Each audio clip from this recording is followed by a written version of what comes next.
Seigneur Dieu de grâce, nous te bénissons, nous te célébrons, nous te rendons de multiples actions de grâce. Merci pour cette belle œuvre. Merci pour le sang versé. Merci pour l'expiation de nos péchés. Merci Père éternel pour la justice de Dieu que nous a octroyée. Merci Père éternel, Dieu de gloire, pour nos noms qui sont inscrits dans les livres de vie. Merci Seigneur éternel, Dieu de gloire, pour nos fardeaux que tu as portés.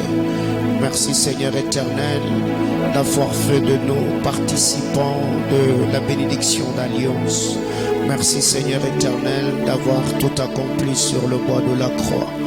Adonai, le Dieu de toute grâce, merci pour ta mort, merci pour ton ensevelissement, merci pour ta résurrection. Seigneur, ce matin, le centre missionnaire Manaïm t'est infiniment reconnaissant. Nous bénissons ton Saint-Nom en t'offrant une offrande d'acclamation. Acclame le Seigneur. Alléluia. Gloire à Jésus. Amen, amen. Alléluia. Que le Seigneur vous bénisse abondamment. Nous vous saluons ce matin au nom de notre Seigneur Jésus-Christ.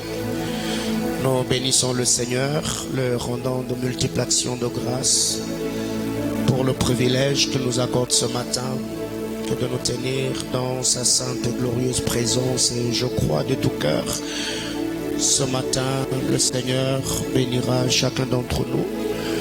Et pour cela, je vous prie de bénir votre voisin. Bénissez-moi, la personne qui est à vos côtés. Gloire à Jésus. Amen, amen.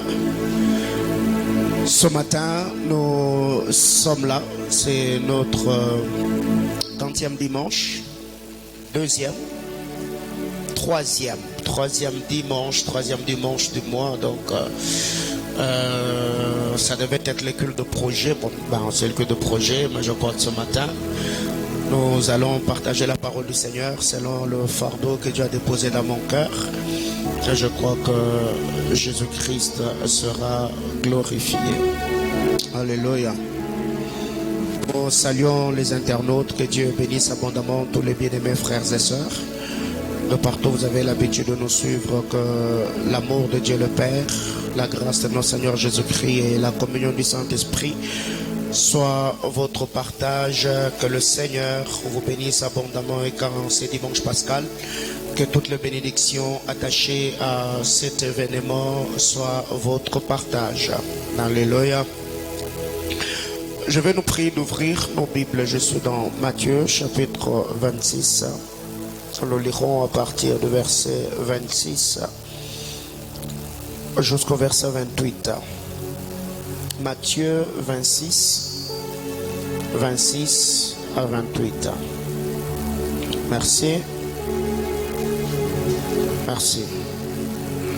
Matthieu chapitre 26 du verset 26 au verset 28. Vous y êtes? Vous êtes là? Nous pouvons lire ensemble. 1, 2, 3, go. Pendant qu'ils mangeaient, Jésus prit du pain et après avoir rendu grâce, il le rompit et le donna aux disciples en disant: prenez, mangez, ceci est mon corps. Il prit ensuite une coupe et après avoir rendu grâce, il la leur donna en disant: buvez-en tous, car ceci est mon sang, le sang de l'alliance qui est répandu pour plusieurs pour la rémission de péché. Parole du Seigneur. Je nous prie de reprendre nos places. Que Dieu bénisse sa parole. Amen, amen. Ce matin, par la grâce du Seigneur, nous allons partager la parole de Dieu. Comme nous le savons très bien que ce dimanche, c'est le dimanche de la Pâque. La semaine, je crois, nous l'avons dit, nous célébrons la Pâque tous les jours, selon la parole de l'apôtre Paul dans le livre de Corinthiens. Il dit: célébrons donc la fête, car Christ, notre Pâque, a été immolé. Selon la parole du Seigneur, Jésus-Christ, il y a eu plusieurs promesses messianiques, plusieurs paroles qui ont été libérées autour de sa naissance, autour de sa mort, autour de sa gloire, sa résurrection, sa seconde venue, l'enlèvement de l'Église. Et ce matin, par la grâce du Seigneur, cette portion d'écriture que nous venons de lire, nous voyons Jésus avant d'aller mourir sur le bois de la croix. La Bible déclare, alors qu'il était en train de manger avec le disciple, le Seigneur a pris du pain. Après avoir pris le pain, il le rompit et rendit grâce en disant, mangez, ceci est mon corps. Après avoir donné du pain, la Bible déclare, il prit ensuite une coupe. Après avoir rendu grâce, il leur donna en disant, buvez-en tous, car ceci est mon sang, le sang de l'alliance qui est répandu pour plusieurs, pour la rémission de péchés. Bien-aimés dans le Seigneur, parlant de la Pâque, il y a une différence entre la Pâque juive et la Pâque chrétienne. Nous savons très bien que la Pâque, proprement dite, le Seigneur a parlé de cela dans le livre d'Exode chapitre 12. Mais bien avant cela, nous voyons le pain et le vin que Melchisédek a donné à Abraham dans les livres de Genèse chapitre 14, qui préfigurait déjà la Pâque, parce que en lisant la parole de Dieu, la Bible déclare, tout ce qui s'est passé dans l'ancienne alliance était l'ombre des choses à venir. En lisant la parole de Dieu, vous allez vous rendre compte qu'il y a beaucoup de choses qui se sont passées dans l'histoire d'Israël et dans l'histoire de l'Église. Tout cela préfigurait ce que le Seigneur allait accomplir, ce que le Seigneur allait réaliser au jour de sa chair. Alors ce que nous devons savoir ici, c'est que parlant de la Pâque, le Seigneur a parlé à Moïse. Il lui a dit, Exode chapitre 12, vous prendrez un agneau mâle âgé d'1 an, sans défaut, sans tache. Vous garderez cet agneau-là pendant 4 jours, après quoi vous l'immolerez entre les 2 soirs. Et cela sera la Pâque du Seigneur. Vous allez prendre cet agneau-là avec les herbes amères. Cet agneau-là ne sera pas bouilli, ça sera rôti au feu. Et après l'avoir prise, vous sortirez en Égypte. Alors, qu'est-ce qui arrive? Je voudrais ce matin mettre de base, avant de communiquer le fardeau que le Seigneur a déposé dans mon cœur, dans ces cultes. Retenons que la mort de Christ à la croix, en lisant la parole de Dieu dans Romains chapitre 8, le verset 2, nous voyons que Christ nous a affranchis de 2 choses. La première des choses, il nous a affranchis du péché. La deuxième des choses, il nous a affranchis de la mort. On parle de 2 types de lois, la loi du péché et la loi de la mort. Or, en lisant la parole de Dieu, la Bible déclare, après la chute d'Adam, la mort a régné d'Adam jusqu'à Moïse. Donc tout ce qui s'est passé dans l'ancienne alliance, c'était le ministère de la mort qui régnait. C'est pour cette raison qui ne pouvait pas avoir accès à la vie de Dieu, personne ne pouvait vivre la manifestation de la gloire de Dieu si au préalable ces personnes n'étaient pas exposées à la grâce, à la faveur et à l'amour de Dieu. Et c'est pour cette raison que quand vous lisez la parole de Dieu dans les livres de Daniel, la Bible nous présente une histoire. Quand le roi a fait ce rêve, il se réveillait, il a appelé le satrape, il a appelé le magicien, il a appelé tous ceux qui travaillent dans la cour du roi. Il leur dira, cette fois-là, expliquez-moi le songe et donnez-moi l'interprétation. Et la Bible déclare, personne n'était capable, jusqu'à ce que Daniel est venu par la grâce du Seigneur. Il a interprété la vision du roi, le songe que le roi avait fait, pas seulement l'interprétation, mais il a également donné les reçus. Et vous allez vous rendre compte qu'avant la venue de Daniel, avant l'interprétation ou l'accomplissement de la volonté du roi, le ministère de la mort était en train de régner à Babylone. La presse, arrangez-moi le son s'il vous plaît. Alors qu'est-ce qui arrive dans cette histoire? La Bible déclare, le roi leur dira que si vous n'interprétez pas, si vous ne me donnez pas le reçu, si vous n'interprétez pas le songe que j'ai eu, alors vous serez tués. Et c'est quand Daniel est venu, il a dit au roi de lui accorder une mesure de grâce, qu'il allait prier et il allait revenir vers le roi afin de pouvoir exposer ce que le roi avait vu. Alors quand Christ est venu, la mort de Christ sur le bois de la croix, il nous a affranchis de la loi du péché et de la loi de la mort. Ce sont les deux choses qui étaient en train de régner. Même quand Moïse lui-même est venu avec la loi, vous savez très bien que la loi n'a rien amené à la justice. Tout ce qui était exposé sous la loi, eh bien, le ministère de la mort régnait. C'est pour cette raison que la Bible déclare, Adam, quand le Seigneur a soufflé dans ses narines, Adam est devenu une âme vivante pour lui-même. Mais quand Christ a rendu l'esprit, la Bible déclare, Jésus-Christ était un esprit vivifiant. Donc ce que nous devons savoir, c'est que le premier Adam, l'Adam du jardin d'Éden, a fait un bon nombre de choses et c'est par lui que la mort est entrée dans le monde. Et quand Moïse est venu avec la loi, cette loi est venue renforcer déjà ce qu'il y avait. Et je crois par la grâce du Seigneur que la mort de Jésus-Christ sur le bois de la croix est venue nous affranchir de ces deux choses, la loi du péché et la loi de la mort. Alors qu'est-ce qui arrive? L'homme se retrouve dans le jardin d'Éden. Après sa désobéissance, l'homme a perdu deux choses. La première des choses, l'homme a perdu la vie et l'homme a perdu l'habit. Il y a deux choses qu'Adam a perdu dans le jardin d'Éden. La première des choses, Adam a perdu la vie. La deuxième des choses, Adam a perdu l'habit. Retiens très bien ce que je suis en train de dire, parce que dans les minutes qui suivent, vous allez bien comprendre le fardeau qui m'anime ce matin. J'étais en train de dire que Adam a perdu la vie et Adam a perdu l'habit. Alors pourquoi je parle de la vie? Or nous savons très bien que la vie d'Adam, il tirait cette vie de la sainte et glorieuse présence de Dieu. Parlant de la vie, je fais allusion à la communion qui était entre la vie d'Adam et le Créateur. Donc toute le fois où le Seigneur faisait son entrée dans le jardin d'Éden, la vie se répandait dans le jardin. Adam s'approchait du Seigneur, ils communiaient ensemble.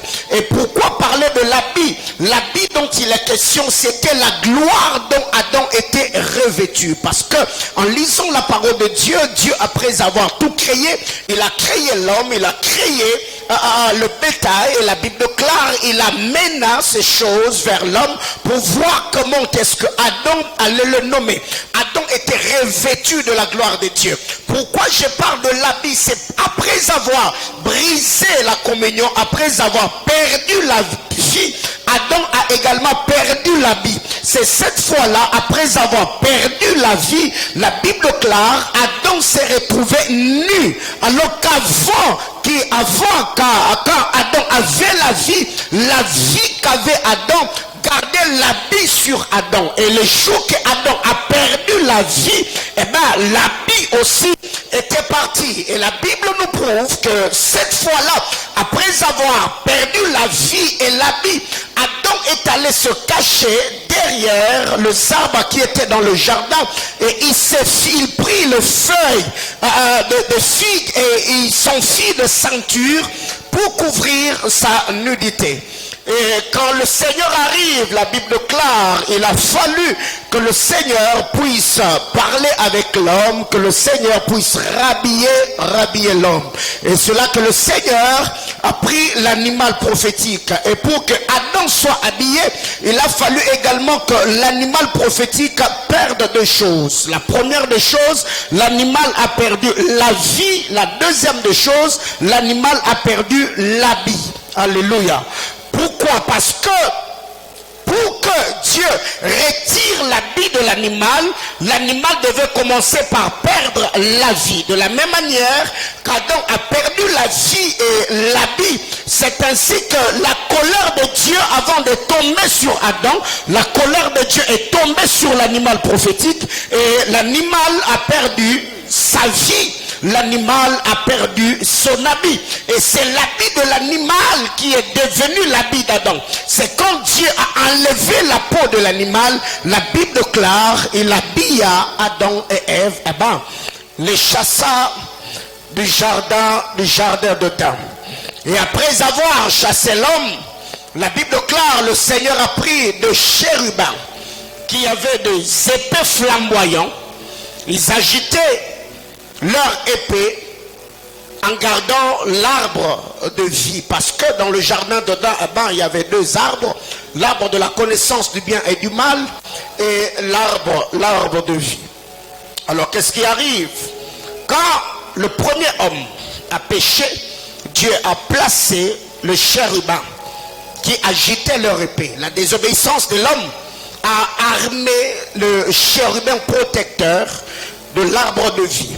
Alors qu'est-ce qui arrive? C'est que comme il y avait deux arbres, l'homme avait déjà touché au premier arbre et le Seigneur s'est dit, si l'homme s'approchait pour toucher au deuxième arbre qui est l'arbre de la vie, c'est que cet homme sera un pécheur éternel. Alors je vais placer le chérubin afin de mettre d'abord l'homme en dehors du jardin pour que quand le second Adam va venir, qu'il commence d'abord à résoudre le problème du péché en dehors du jardin afin d'attirer dans le jardin ceux qui auront une intimité profonde et parfaite avec le Seigneur. Et nous voyons, la Bible déclare dans Romains chapitre 7, là c'est le père Adam qui est en train de parler dans le corps de Paul. Adam dit, avant que la loi ne vint, je vivais, mais c'est quand est venue la loi que le péché a repris la vie et moi j'ai mouru. Alors la question que je me suis posée, qui a connu, c'est que Paul était en train de dire aux Romains, si ce n'est pas Adam, parce que dans le jardin d'Adam, Adam a connu des dispensations, la dispensation de la grâce et la dispensation de la loi. C'est ce qui nous est expliqué dans Romains chapitre 7. La Bible déclare, avant que je ne connaisse le péché, je vivais. Et quand la loi est venue, moi, j'ai mouru. Et c'est le péché qui a pris vie à moi. Alors, qu'est-ce qui arrive? Il s'est fait que la désobéissance du premier l'homme a désobéi, l'homme a été expulsé, l'homme a été chassé du jardin d'Éden. Et vous allez vous rendre compte que cette fois-là, la désobéissance du premier homme avait armé le chérubin, le protecteur de la gloire de Dieu. Mais aussi quand vous allez dans les évangiles, vous allez vous rendre compte l'obéissance du second Adam a désarmé aussi le deux chérubins qui était avec lui dans le jardin. Parce que quand vous lisez la parole de Dieu, la Bible déclare la chute d'Adam. Il y a eu deux anges, deux chérubins aux ailes déployées qui agitaient leur épée. Mais cette fois-là, Jésus-Christ qui est l'image ou le type du vrai arbre de vie qui était dans le jardin, la Bible déclare cette fois-là, quand il a obéi mourant sur le bois de la croix, la Bible nous présente deux anges. Cette fois-là, les anges n'avaient pas d'épée. Donc, il se fait que quand le premier Adam désobéit et brise sa communion avec Dieu, la désobéissance d'Adam a armé le chérubin avec des épées flamboyantes. Et l'obéissance du second Adam a désarmé, j'étais en train de dire que l'obéissance du second Adam a désarmé le deux chérubins. Cette fois-là, le chérubin était là pas pour empêcher l'homme d'avoir accès au jardin, mais ils sont devenus messagers de bonnes nouvelles. Car ce qui est arrivé dans le jardin d'Éden, la Bible déclare, ils étaient là afin d'empêcher l'homme d'avoir accès dans le jardin. Mais après la mort de Jésus-Christ, la Bible déclare, les femmes qui sont venues avec des aromates ont trouvé que à la tombe, il y avait deux anges. Mais chose étonnante, cette fois-là, les anges n'avaient pas d'épée. Les anges étaient désarmés. Pourquoi? Parce que Jésus-Christ avait obéi en accomplissant la volonté du Père. Bien-aimés dans le Seigneur, il y a une chose que nous devons retenir, c'est que quand Dieu parle à Moïse, c'était au moins alors qu'ils étaient en Égypte, le Seigneur vient, il dit à Moïse, ce mois sera pour vous le premier mois de l'année. Alors qu'est-ce qui arrive, c'est que Dieu a dit, vous allez immoler l'animal prophétique, l'agneau plutôt, vous allez sortir en natte et vous irez mais servir dans le désert. Alors qu'est-ce qui arrive, c'est que c'est vraiment dangereux que de sortir de l'Égypte sans sortir l'Égypte en nous. C'est vraiment très dangereux de quitter le monde sans vraiment quitter le monde, parce que quand Israël est sorti de l'Égypte, ils étaient sortis de l'Égypte, mais l'Égypte n'était pas sortie en eux. C'est pour cette raison, quand ils sont arrivés au désert, ils avaient toujours les souvenirs des concombres qu'on mangeait de l'autre côté. Ce qui fait que tu verras que quelqu'un, même après avoir quitté le monde, et on est dans l'église en train de prier, servir le Seigneur, et quand on fait face à un bon nombre de choses, il arrive par moments que l'on se rappelle de ce qu'on vivait ou ce qu'on faisait quand on était de l'autre côté, en disant, Seigneur, tu sais très bien, quand j'étais dans le monde, j'avais tel et tel autre avantage, j'avais tel et tel autre privilège. Bien-aimé dans le Seigneur, c'est que nous devons retenir dans cette histoire. Jusqu'à-là, quelqu'un est en train de se poser des questions, mais le pasteur est en train de parler sur quoi? Est-ce qu'il parle de petits renards qui ravagent des vignes, ou il est en train de parler de la Pâque? Je ne sais pas jusqu'à-là de quoi je suis en train de parler, mais toi donne-moi seulement le temps, avec ensemble on va découvrir de quoi on est en train de parler ce matin. Alors qu'est-ce qui arrive? Il s'est fait que quand Israël reçoit Moïse le prophète, ils obéissent à l'instruction prophétique, comment ils sont sortis. Jésus est venu accomplir la volonté de Dieu. Il y a des prophéties messianiques qui ont été libérées même sur le traître. Il y a une vérité importante que nous devons retenir, c'est que entre Jésus et Judas, il y avait deux types de guerres. Premièrement, c'était les guerres de royaume. De deux, c'était la guerre d'accomplissement de volonté. Première guerre, guerre de royaume. Deuxième guerre, guerre d'accomplissement de volonté. Le Seigneur était en train de travailler pour le royaume des cieux, et Satan est entré dans Judas pour accomplir également une volonté. Alors la première des choses que nous devons retenir, c'est que quand vous lisez la parole de Dieu dans Jean chapitre 13, le verset 1er, Jésus savait que son heure était arrivée, alors que Judas ne savait rien. La Bible déclare, Jésus sachant que son heure était arrivée de quitter le monde vers le Père. Jésus, travaillant pour l'accomplissement de volonté de Dieu, travaillait pour l'intérêt du royaume. Jésus savait. Ça, c'est parmi les choses que les traîtres ignorent toujours. La Bible déclare, Jésus savait que son heure était arrivée, alors que Judas, qui travaillait pour l'autre camp, ne savait rien. Deuxième vérité importante, c'est que pendant que Dieu était en Jésus, Satan était en Judas. Jean chapitre 13, le verset 2. Pendant qu'ils étaient en train de manger, la Bible déclare, Satan entra en Judas et l'inspira d'aller trahir ou vendre le Fils de l'homme. Bien-aimé dans le Seigneur, il faut faire très attention. La Bible déclare, le scandale arrivera, mais malheur par qui le scandale va arriver. Quelqu'un me comprend ce matin? Donc qu'est-ce qui arrive? C'est que Judas et Satan étaient d'accord pour vendre le Fils de l'homme, mais dans tout cela, Judas était en train de faire du bénévolat parce qu'il n'a rien bénéficié de tout le travail qu'il a fait. Il il était en train de faire du bénévolat. Il a vendu le Fils de l'homme. Même l'argent qu'on lui a donné par des souverains sacrificateurs, il n'a pas joui de cet argent-là. Il est allé le jeter au temple. Avec cet argent-là, on a acheté une portion de terre pour les sépulcres des étrangers. Donc, que personne ne puisse t'enrôler te poussant à haïr quelqu'un injustement. Et il y a des gens comme cela parce qu'ils ont des problèmes avec telle et telle autre personne. Quelqu'un peut venir t'inciter pour haïr une personne qui t'aime, une personne qui t'apprécie, une personne avec qui tu n'as jamais eu de conflit, une personne avec qui tu n'as jamais eu de problème. Ici nous voyons Judas entrer dans une guerre qui ne connaissait ni tête, ni queue, ni tenant, ni aboutissant. C'est que Satan et Judas étaient d'accord. Alors que Dieu était en Jésus, Satan s'est installé en Judas.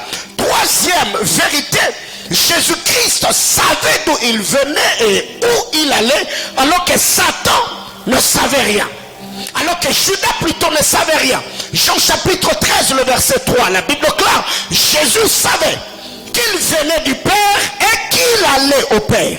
Jésus savait d'où il était venu et d'où il était en train de partir, alors que Judas ne maîtrisait ni les tenants ni l'aboutissant de son histoire.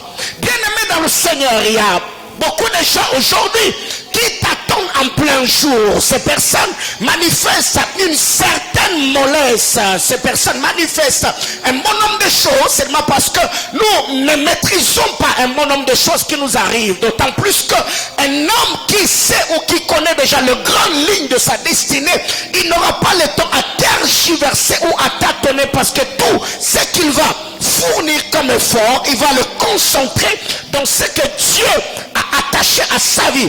Quatrième vérité, on est sur le bord de la croix. La Bible claire, Jésus a demandé, il a demandé qu'on lui donne de l'eau. La Bible claire, ceux qui étaient là lui ont donné le vinaigre.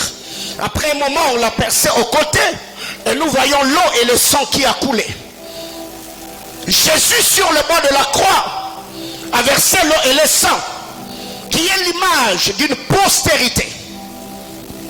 Et Judas aussi, quand vous lisez la parole de Dieu dans Actes chapitre 1er, du verset 16 au verset 18, la Bible claire, quand il est allé se pendre, il est tombé et ses entrailles s'est répandues. Bien aimé dans le Seigneur, nous sommes dans une guerre de postérité. Jésus, quand il meurt sur le bois de la croix, eh ben, il a versé l'eau et le sang, l'image d'une postérité.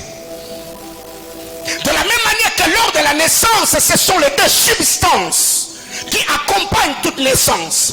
Et nous voyons Judas quand il s'épand. La Bible claire, il est tombé et les entrailles de Judas s'est répandues sur terre.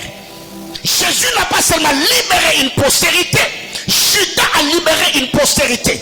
Et c'est pour cette raison que sur la terre des hommes, ne pensez pas que nous sommes déjà au ciel.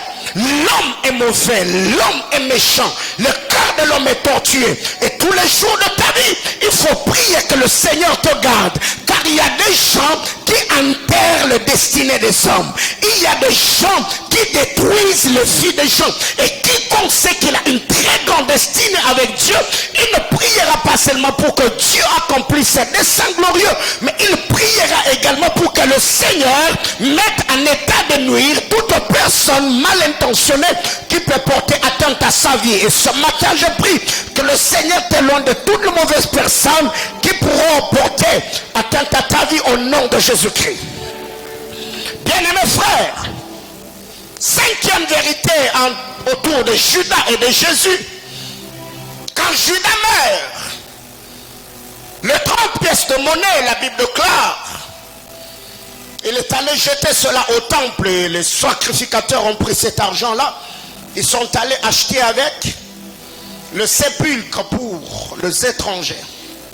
Donc quand Judas meurt, la mort de Judas achète une portion de terre pour l'enterrement des étrangers même. Chose étonnante, quand Jésus meurt, la mort et la résurrection de Jésus vident les tombes. Ouais. Parce que la Bible claire, lors de la résurrection de Jésus, le corps de plusieurs saints qui étaient dans des tombeaux furent quoi? Oh my God. Ok, c'est là que je vais commencer mon message ce matin. Alors, parlons. Oh my God. Parlons de la Pâque. Jésus s'élève alors qu'il était en train de manger avec le disciple. La Bible déclare, il prit le pain, il le rompit et rendit grâce. Et après avoir rendu grâce, il a pris le pain rompu, il a donné cela aux disciples en leur disant, prenez ceci, ceci est mon corps, mangez-y parce que mon corps est vraiment une nourriture et mon sang est vraiment un breuvage. Il a pris le pain, il a rendu grâce, il a pris la coupe, il a rendu grâce et il a donné aux disciples, il a dit, buvez. Quand Judas meurt, Judas, sa mort, achète une terre pour l'enterrement des étrangers. Mais cependant, quand Jésus lui meurt et ressuscite, il vide le tombeau. Alors, il y a une chose importante que nous devons retenir, c'est que quand vous lisez la parole de Dieu, la Pâque, on l'a dit le vendredi, n'est pas pour les vaincus, mais la Pâque est pour le vainqueur. Je suis dans Genèse chapitre 14. La Bible déclare alors qu'Abraham revenait de vaincre Kedorlaomer et tout le roi qui était avec lui. L'âme d'Abraham avait besoin d'être ravitaillée. C'est là que Melchisédek, le roi de Sodome, rencontre le père Abraham dans la vallée de Chavé, qui est la vallée du roi. Et là, la Bible déclare, Melchisédek était accompagné par deux choses. Il avait le pain, il avait le vin. Il a donné au père Abraham le pain, il a donné au père Abraham le vin. Et la Bible déclare, Melchisédek bénit Abraham au nom du Dieu très haut. Et c'est après avoir donné le pain, après avoir donné le vin, après avoir béni Abraham, qu'Abraham a levé la dîme de tout, il a donné à Melchisédek. Mais il y a une chose ce matin que je voulais dire à l'église. Dieu peut changer de forme, mais Dieu ne changera jamais de nature. Hein? Oui. Je disais que Dieu peut changer de forme, mais Dieu ne changera jamais de nature. Parce que quand vous lisez la parole de Dieu, dans l'histoire d'Élie, il s'est manifesté dans le tremblement. Dieu se manifestait dans le feu. Même avec Moïse, il prenait la forme de la nuée, il prenait la forme de la colonne de feu et la nuée. Mais Dieu, quant à sa nature, Dieu reste saint. Oui, il peut changer de forme, mais par rapport à la nature, Dieu reste juste, Dieu reste saint, Dieu reste amour. Et c'est pour cette raison que disons ce matin que la Pâque n'est pas pour le vaincu, mais la Pâque est pour le vainqueur. Et quand vous allez dans le livre d'Apocalypse, la Bible déclare, à celui qui vaincra, je donnerai. Donc, le Seigneur ne comble que le vainqueur, et la victoire dont le vainqueur sont en train de jouir, ce n'est pas une victoire qui les appartient, mais c'est une victoire dont le Seigneur est leur source et leur force. Car la Bible déclare, la joie de l'Éternel, oh my God, c'est ma force. C'est pourquoi ce matin, bien-aimé dans le Seigneur, il n'y a pas d'élévation pour Joseph aussi longtemps que le panetier et les chansons sont en prison. Il n'y a pas d'élévation pour Joseph aussi longtemps que le panetier, le fournisseur du pain, et les chansons, le fournisseur de vin sont avec lui en prison. Non. L'un doit laisser sa peau sur terre et l'autre doit rentrer dans la maison de Potiphar, de Pharaon, pour que Joseph ait un intercesseur à la droite de Pharaon, pour que... Oh my God. Ouais. Alors il y a une vérité importante, que quand Abraham arrive dans la vallée de Chavé, La Bible déclare, il fut rencontré par Melchisédek, qui était le roi de Salem. Il a apporté à Abraham le pain et le vin. Mais aussi, quand vous allez dans le livre d'Apocalypse, vous allez trouver cette fois-là une femme qui est assise sur la bête. Elle a une coupe dans sa main. La coupe est remplie de vin. Mais ce que cette femme n'aura jamais, c'est le pain. Ouais. Le diable peut faire tout le miracle mensonger au point même de faire descendre le feu du ciel sur terre, mais il y a une chose que le diable n'imitera jamais, c'est l'amour, c'est la justice, c'est la perfection, c'est la consécration. Cette femme-là, elle peut avoir une coupe remplie de vin, mais ce qu'elle n'aura jamais, ça sera le pain. Or, quand Joseph se retrouve en prison, Dieu s'est arrangé pour que le fils de Jacob et de Rachel rencontre des serviteurs de Pharaon. Il y a le panetier, il y a le chanson. Aussi longtemps que Joseph est dans la prison avec les deux, tous sont des prisonniers. Il a fallu que quelqu'un soit restauré ou relevé pour qu'à son tour qu'il lance une corde au prisonnier afin que le prisonnier change également de statut et le rejoigne au palais. Ok. Alors il y a une vérité importante, c'est que j'étais en train de dire pas d'élévation aussi longtemps que le panetier et les chansons sont en vie. Il a fallu que le panetier meure pour que les chansons soient restaurées. Et vous allez vous rendre compte que dans l'histoire que nous venons de lire, Jésus n'a jamais rompu le vin, Jésus a rompu le pain. Ouais. Il n'a jamais rompu le vin. La Bible déclare, quand il a pris la coupe, il a rendu grâce. Mais quant au pain, Jésus l'a rompu. Jésus l'a brisé. Or, le panetier est sorti de la prison et il a été restauré. Et c'est le panetier plutôt qui a été crucifié, qui a été pendu. Et quant à les chansons est sorti de la prison, les chansons a été restaurées, les chansons a été rétablies. Eh bien, il y a une vérité importante que il n'y a pas d'élévation pour Joseph aussi longtemps que le panetier et les chansons sont avec lui en prison. L'un devait sortir pour être rétabli, l'autre devait être pendu pour que Joseph ait un intercesseur dans la maison de Pharaon. Bien-aimés frères, il y a une écriture dans Jean chapitre 18. Jean chapitre 18 au verset 39.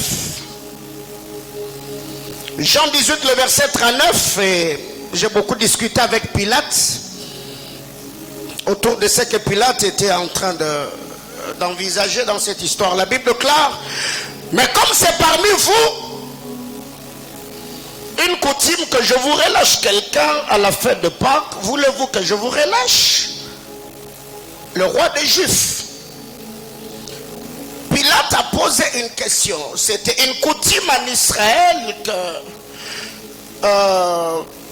que pendant la fête de la Pâque, que quelqu'un soit relâché. Alors, Pilate se rend compte que il était devant deux hommes. Il y avait Barabbas, le brigand, le voleur, et de l'autre côté, il y avait Jésus, le sauveur. On peut avoir une même terminaison, mais on n'a pas une même fonction. Hein? Ouais. L'autre est voleur et l'autre est sauveur. Hein? Ouais.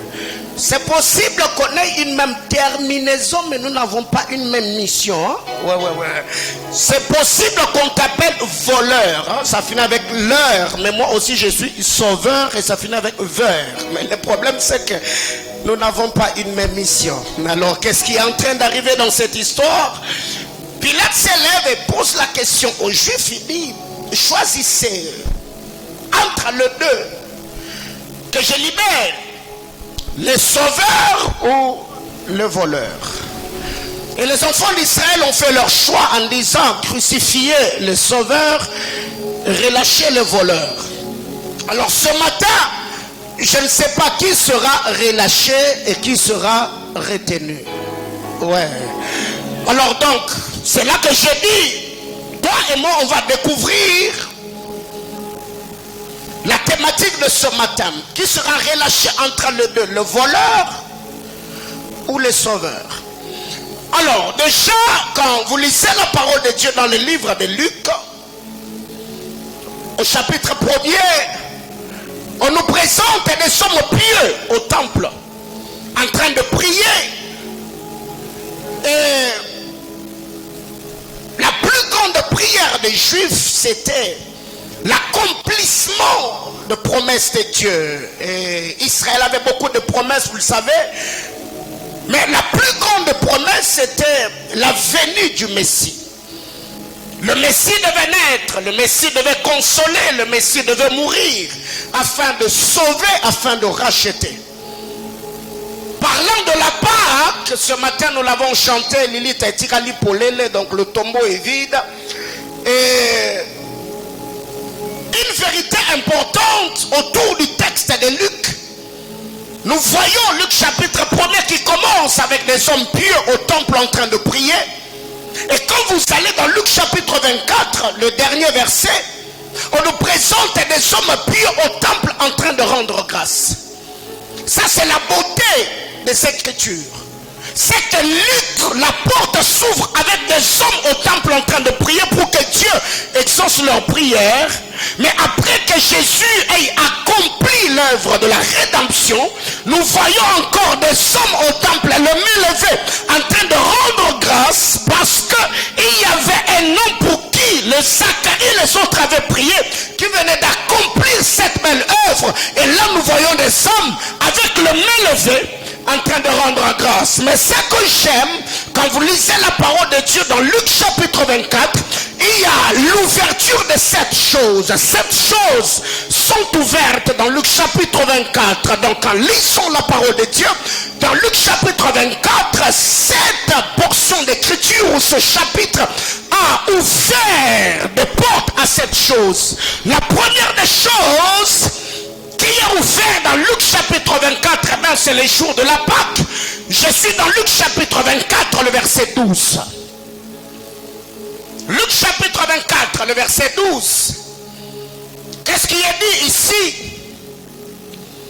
La Bible déclare: mais Pierre s'éleva et courut au sépulcre. S'étant baissé, il vit que le linge qui était à terre, puis il s'en alla chez lui dans l'étonnement de ce qui était arrivé. La première des choses qui est ouverte dans Luc chapitre 24, c'est le tombeau. Le tombeau est vide. Simon Pierre, vous le savez très bien, qu'à Luc 24, en lisant la parole de Dieu, il y a 7 choses ouvertes. La première des choses, c'est que le tombeau est vide. Or, quand le Seigneur a été mis dans la tombe, la Bible déclare, les hommes ont mis de garde et ils ont roulé la pierre afin d'empêcher les sauveurs de sortir. Mais il y a une vérité importante, c'est que la tombe de Lazare est différente de la tombe de Jésus. Quand Lazare meurt, on l'a couvert de linceul et on l'a mis dans une tombe, et on a pris aussi une pierre, on l'a mis devant. Et quand le Seigneur arrive, il a dit aux hommes, enlevez la pierre. Les hommes ont roulé la pierre et Jésus a crié en disant, Lazare, sors. Lazare est sorti de la tombe. Mais les jours où mon bien-aimé sauveur a été mis dans la tombe, personne n'est venu rouler la pierre. La Bible déclare, un ange du Seigneur est descendu. Il roula la pierre. Et ce que j'aime après l'avoir roulé, la Bible déclare, oh my God. Oh. Yes, Lord. Après avoir roulé la pierre, il est dit et il s'assit dessus. Bien-aimé dans le Seigneur, jusque-là, aujourd'hui, c'est le jour de la Pâque que je voudrais dire à l'église. Depuis la naissance de Jésus jusqu'à sa mort et l'inauguration de l'église, il y a un puissant mouvement angélique sur terre. Depuis la naissance de Jésus, depuis le jour où Jésus est venu sur terre, jusqu'au jour où Jésus est rentré à la droite de Dieu le Père, il y a un puissant mouvement des anges sur terre. Je ne sais pas si vous l'avez aussi senti comme moi ce matin pendant qu'on était en train de chanter. Là où j'étais, je me suis senti comme si, oh my God, bien-aimés frères, partout où cet événement a eu lieu, partout on a parlé de la résurrection de Jésus, il y a toujours eu certaines manifestations qui ont accompagné la manifestation de la puissance de Dieu au milieu des hommes qui se réunissent et se rassemblent pour célébrer la gloire du ressuscité. La Bible déclare cette fois-là, Pierre arrive. Arrivé à la tombe, il a trouvé que la pierre avait été roulée.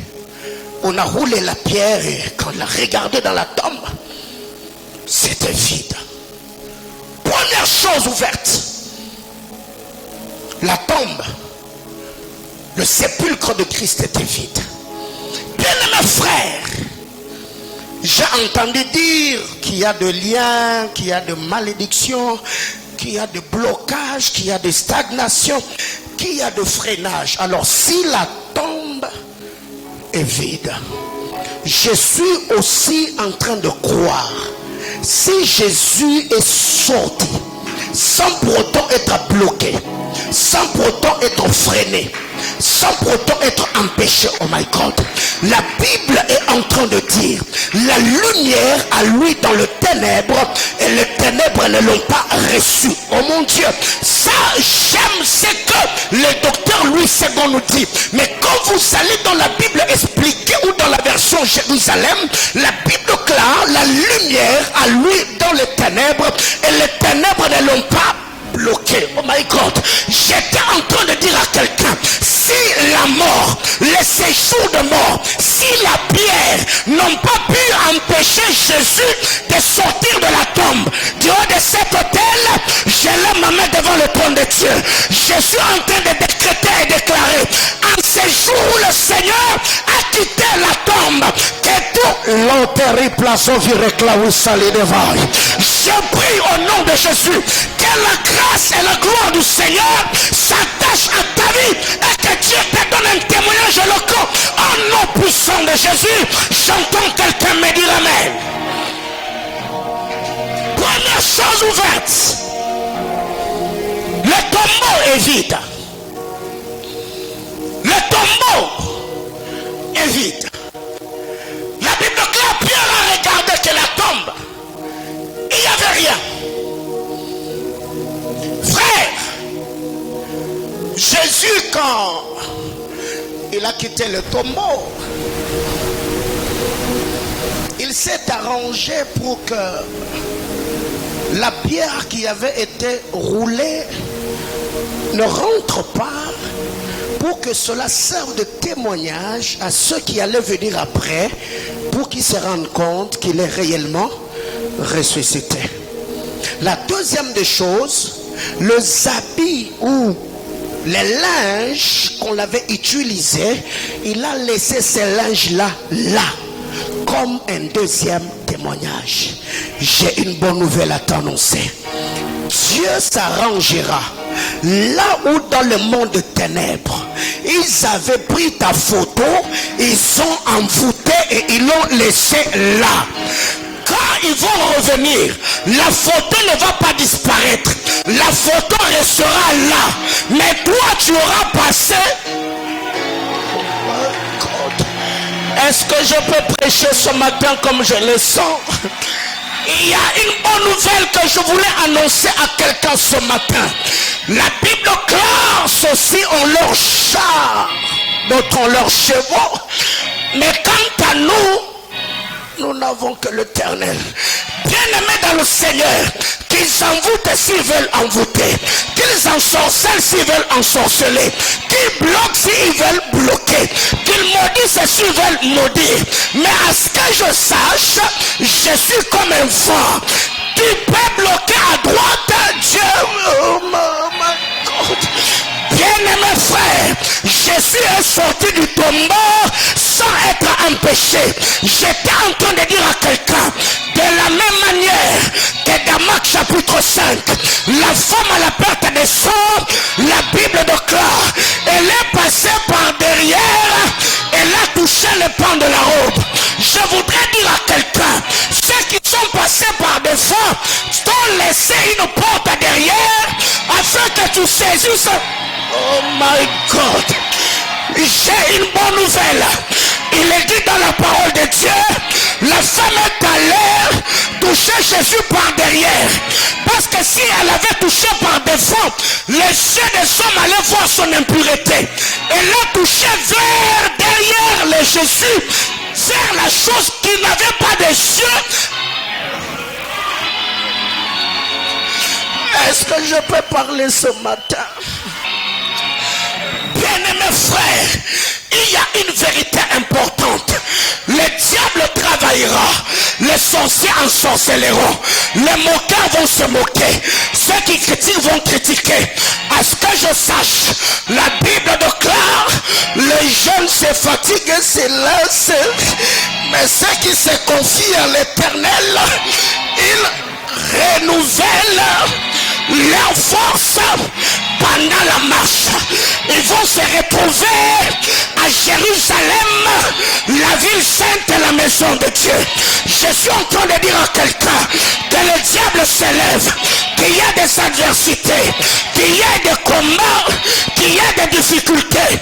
La parole de Dieu, elle est oui et amen. Quand Dieu l'a dit, il a déjà dit, hein? Car celui qui est sur le trône, il est plus que Pilate. Pilate, après avoir écrit, il a dit aux hommes, ce qui est écrit est écrit. Nabi Samutumo Azaliao, oye komama. Bien-aimé frère, Dieu est capable. Je disais qu'il est capable. Il le fera, il accomplira, il réalisera. C'est pourquoi ce matin, Dieu de cet hôtel, je décrète et déclare que toutes les tombes où ta famille avait été bloquée, je prie qu'il y ait une activité angélique ce matin et que toutes les pierres soient roulées au nom de Jésus. Bien-aimé frère, prends ta place.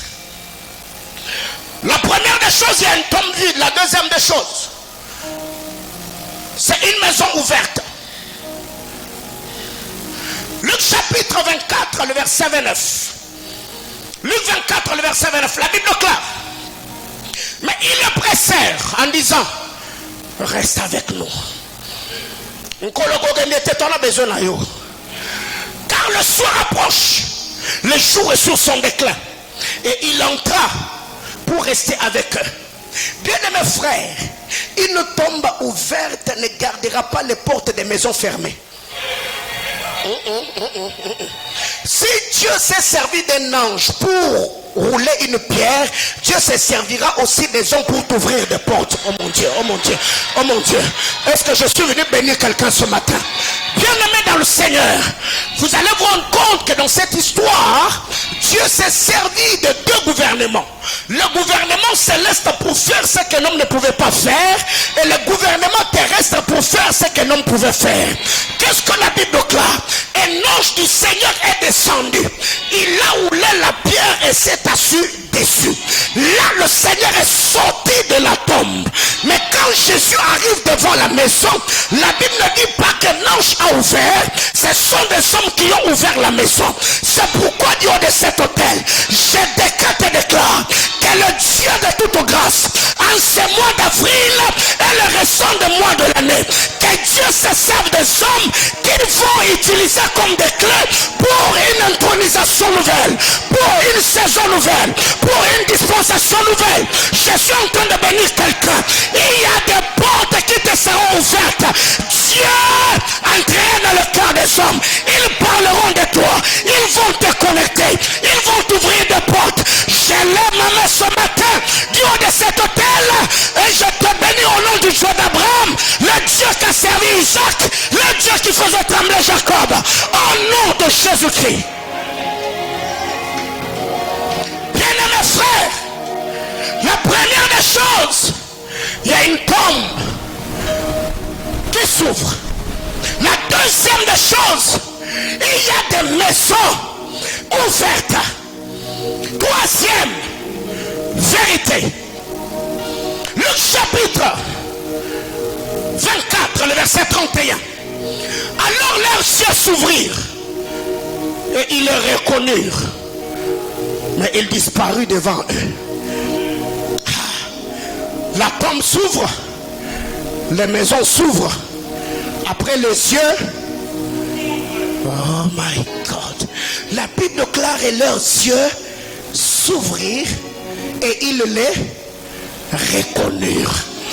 Mais ça m'a tout le monde mais si on a monoté, nous avons la mise sur la bango, est-ce que nous avons prendre la moutoumon à toi le long de la lingala wa? Nabi sa moutoumon à Zaliawa, Bissimo Zali inapara. Place Batubazaro Monaote, Lancer un Zambalola, Enfant la mise sur la Bazaro Monaote, Batumoba Mono na Moyo, Batumoba Mono na Seso, Batumoba Mono na Mulo, Naotoma Liboro na Likola et Tumelo, Lancer un Zambalola, Enfant la Manenisi à Lola, Bigura Lola tire la polele, Londene, Wela Tansoto, na Kombo na Yesu Masi. Ah my God, si tu n'as rien entendu, pose la question à ton voisin. Est-ce que je peux parler ce matin? Bien-aimé dans le Seigneur, c'est le jour de la Pâque. La Pâque, bien-aimé, je ne suis pas venu pour t'expliquer comment Jésus était mort, comment il était ressuscité. Non, non, non, non. Tu as déjà lu ça dans la Bible, mais moi je suis venu appuyer sur les boutons détonateurs afin que tous les avantages liés à la Pâque se manifestent dans ta vie. Est-ce que quelqu'un me comprend ce matin? La Bible déclare et les yeux s'ouvrirent et ils le reconnurent. Il y a des gens pleins de talents, pleins de potentiel, pleins d'habileté, intelligents, ingénieux comme tout. Mais là où ils sont, c'est un problème. Tu n'es pas reconnu et traité à ta juste valeur. Écoutez, Dieu va oindre les yeux de tous les décideurs influents de là où tu es. Non, non, non, non, non, non. Je suis en train de dire à quelqu'un, Dieu va oindre les yeux des décideurs influents. Il y a des gens qui vont te voir et vont te traiter à ta juste valeur. Mais il y a une bonne nouvelle. Quand ils voudront te chouchouter, Dieu va te déplacer. Bien-aimés frères, écoutez, la Bible déclare, Jérusalem, Jérusalem, toi qui tu es le prophète, j'ai voulu te rassembler comme les autres qui rassemblent ses poussins dans ses ailes, mais tu n'as pas voulu. Pourquoi? Parce que quand la saison de la grâce est ouverte, il faut que les hommes saisissent. Mais quand ils vont découvrir que tu étais important, Dieu va te déplacer. Pourquoi? Parce que Dieu va te placer là où tu seras traité à ta juste valeur. J'étais en train de dire à quelqu'un, il y a des opportunités qui sont en train de venir. Tu y as travaillé dans cette entreprise-là. C'était promesse après promesse. Je suis en train d'annoncer, les jours qu'ils auront la décision de te faire du bien, c'est les jours qu'une plus grande porte va s'ouvrir.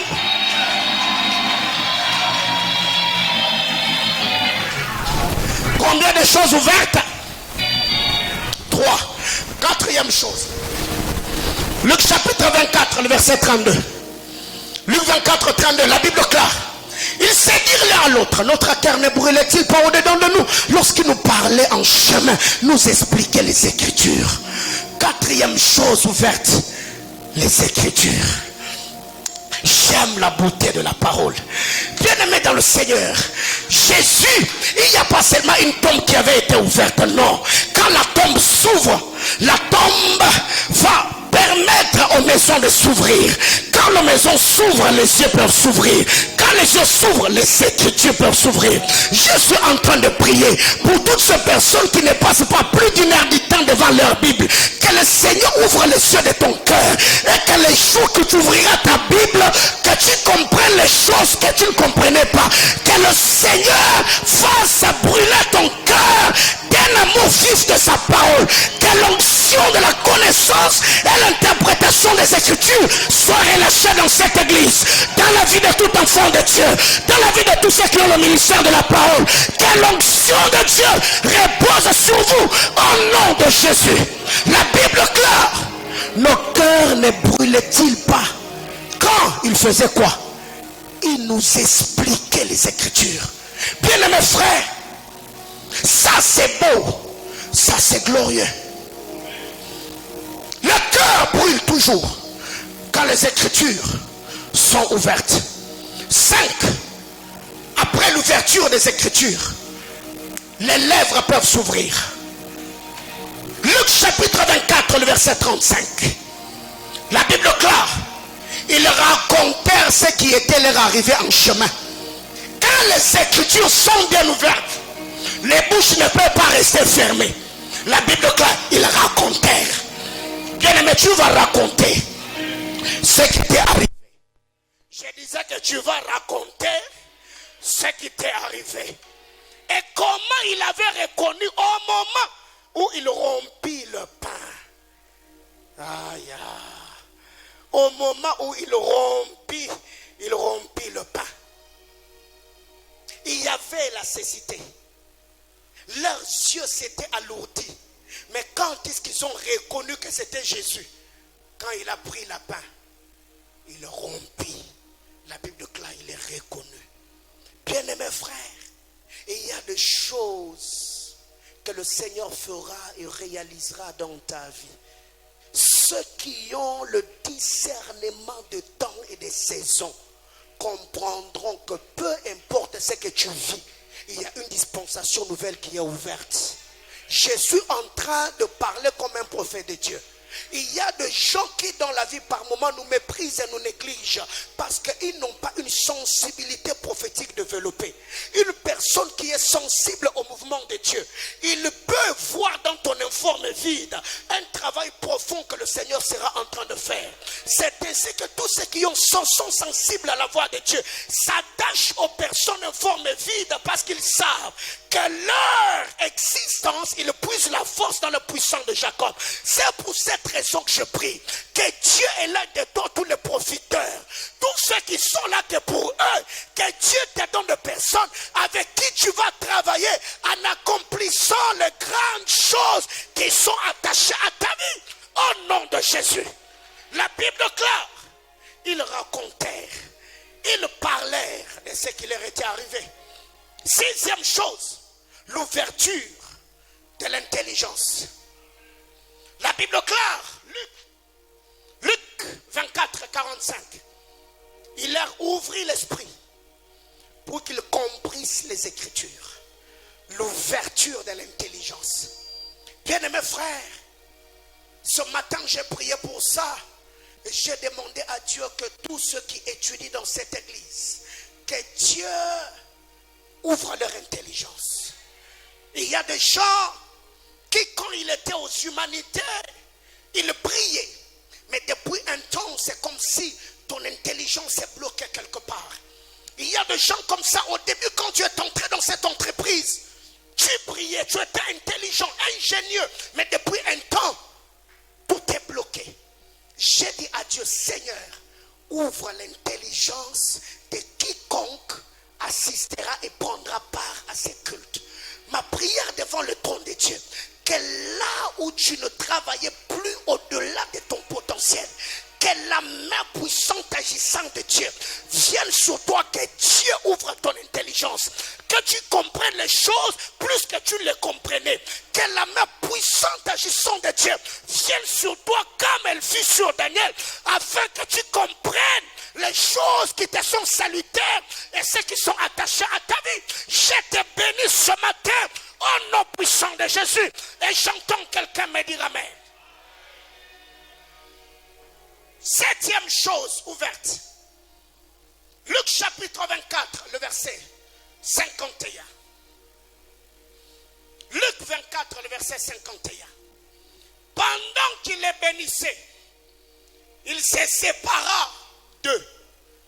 Il fut enlevé au ciel. Pendant qu'il faisait quoi? Qu'il le bénissait. Bien-aimés frères, la bénédiction est l'ascenseur de l'élévation. Ouais. C'est pourquoi dans ta vie, apprends à bénir les gens. La Bible déclare, pendant qu'il les bénissait, il fut enlevé. Alléluia. C'est pourquoi Dieu a dit au Père Abraham, je bénirai quiconque te bénira.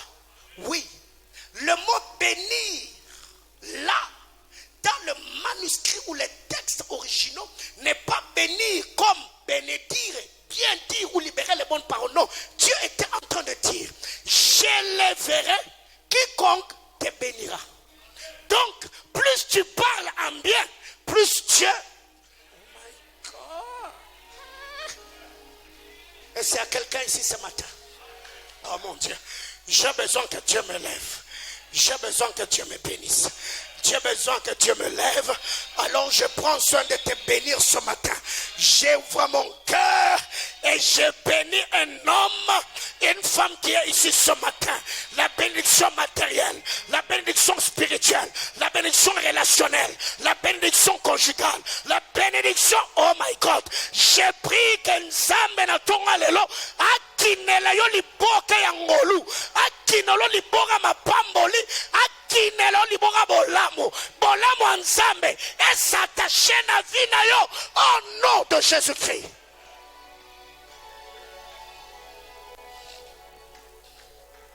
Cette chose, n'est-ce pas? Alors, il s'est fait que Pilate, dans Jean 18 que nous avons lu, il pose la question aux Juifs. Que voulez-vous ou qui voulez-vous que je vous relâche? Le roi des Juifs ou Barnabas? Quand Pilate pose la question, ceux qui étaient là, ils ont répondu selon leur attente, n'est-ce pas? Oui, alors, ce matin, le fardeau que le Seigneur avait déposé dans mon cœur, c'était de dire, que voulez-vous que je relâche? Que voulez-vous? Parce que quand Élie est sur le point de partir, Élisée doit être fixé sur ce qu'il voudra que son père fasse quoi? Relâche. Quand Isaac veut mourir, Jacob doit être fixé sur ce qu'il voudra que le père fasse quoi? Relâche. Quand vous allez dans la vie de Jacob, avant que Jacob ne meure, il faut qu'Ephraïm et Manassé, ainsi que les 12, reçoivent ce que le père voudra relâcher. Alors ici, Pilate, étant une autorité, une entité établie, il pose la question aux Juifs. Que voulez-vous? Tu veux quoi? Qu'est-ce que tu veux que je relâche? Bien-aimé dans le Seigneur, quand un homme de Dieu est dans son office ministériel, dans sa bouche, il y a une parole qui peut ouvrir une porte qui a été verrouillée il y a très longtemps. Mais c'est à la personne qui est dans le besoin d'être fixée par rapport à ce qu'il voudra recevoir. Pilate pose la question. Que voulez-vous? Parce que je ne le dis pas. Parce que je veux le dire, non. C'est parmi vos coutumes que le jour de la Pâque, il y a un prisonnier qui doit faire quoi? Qui doit sortir. Alors, si chez les Israélites, C'était leur coutume de libérer quelqu'un le jour de la Pâque. Alors aujourd'hui, j'ai dit à Dieu, laissez que cette coutume-là vienne à Manaïm. Et qu'il y a des choses qui étaient bloquées il y a longtemps, que nous devons faire quoi? Relâcher ce matin. Ok. Là, tu es déjà avec moi. Bien-aimés frères, ce matin, je ne t'ai pas venu pour que quelqu'un me dise, waouh, quel serment. Non. Je suis venu comme un père qui a besoin d'une dispensation nouvelle et une grâce bien précieuse et particulière qui doit être libérée sur l'église. C'est une coutume que les jours de la Pâque, un homme doit être libéré. Bien-aimés, écoutez, ces jours-là, Barabbas était un brigand, il était un meurtrier, mais parce que c'était une coutume, cet homme-là n'avait pas été jugé. Il est sorti acquitté. Alors je ne sais pas, on t'a dit que c'était les liens, on t'a dit que c'était le blocage, on a dit que c'était la stagnation, on a dit que c'était la sorcellerie. Oui, ça, je suis informé. Mais moi, je suis comme Barabbas. Je suis un meurtrier. C'est la mort de Christ à la croix. Oh mon Dieu. Bien-aimé dans le Seigneur, il y a une vérité importante autour de cette histoire. Qu'est-ce qui arrive? Pilate dit ceci. C'est parmi vos coutumes. Alors, proposez-moi celui sur qui votre choix va tomber. C'est celui maintenant qui sera relâché. Concertation nationale. Tosande. Libala nanu. Tomusala. Concertation nationale. Guérison de restauration. Concertation nationale. Mayele dans le pango. Concertation nationale. Je suis en train de dire à quelqu'un, pendant que moi je suis en train de parler, yo bendaboula, bendelanga bilili. Parce qu'après Awa, on va donner de l'ordre à la personne qui sera choisie de faire quoi? Oh my God. Je suis en train de dire à quelqu'un, c'est un culte bizarrement bizarre. Parce que il y a des choses selon les...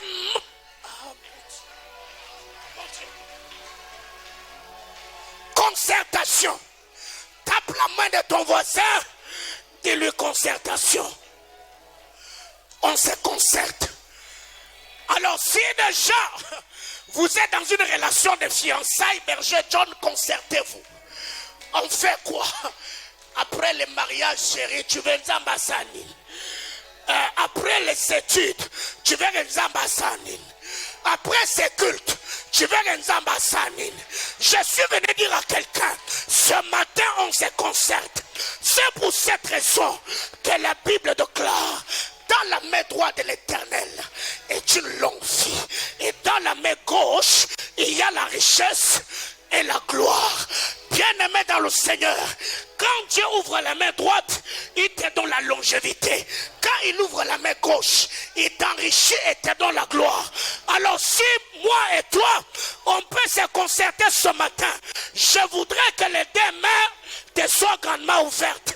Que Dieu te donne une longue vie et que Dieu t'enrichisse. Je voudrais ce matin prier avec un homme qui a besoin après ce programme de voir la main puissante agissante de Dieu.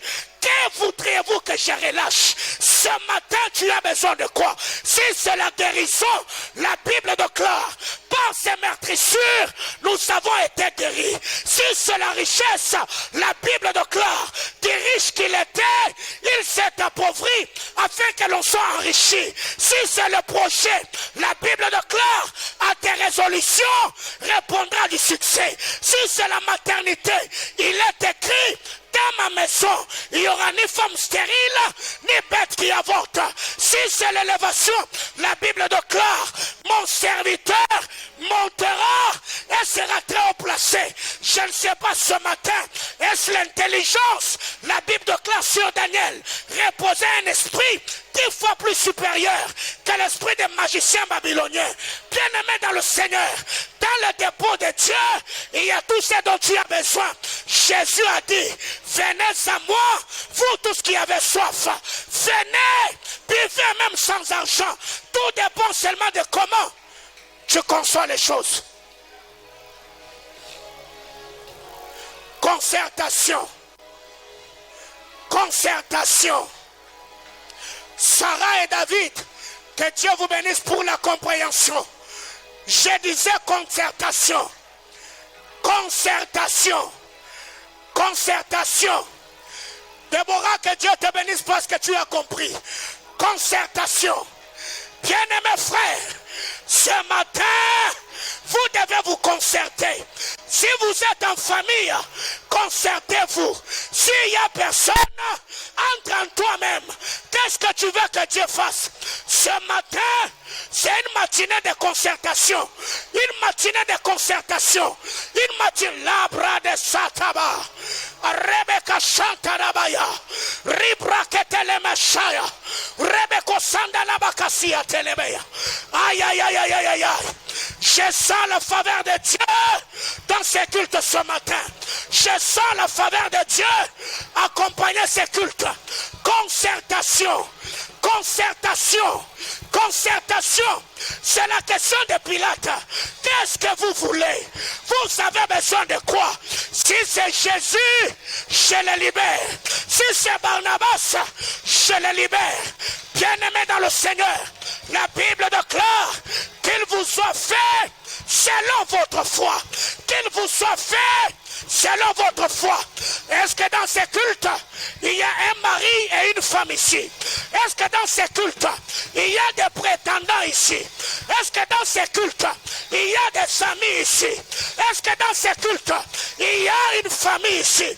Vous pouvez vous concerter sur ce que vous voulez que Dieu fasse. Yes! Mon Dieu! Mon Dieu! Mon Dieu! Concertation nationale. Concertation nationale. Harababa Shatalabaya. Maradadadabaka Santa. Redadadadabaka Santa. Dadadadabaka Sia. Rebeke Shatalababosh. Yekaterebebebebesha. Rabratelemea. Marebeka Santele Bababosh. Rebeka Sandalabaya. Aïe aïe aïe aïe aïe aïe. Dieu va le faire. Dieu va le faire. Dieu va le faire. Dieu va le faire. C'est à toi de faire le choix. C'est à Dieu de donner ce que tu veux. C'est à toi de choisir. C'est au ciel de donner. Yes. Jésus a dit à cet homme qu'il te soit fait selon ta foi. Qu'il te soit fait selon ta foi. Élève ta voix ce matin. Parle à Dieu.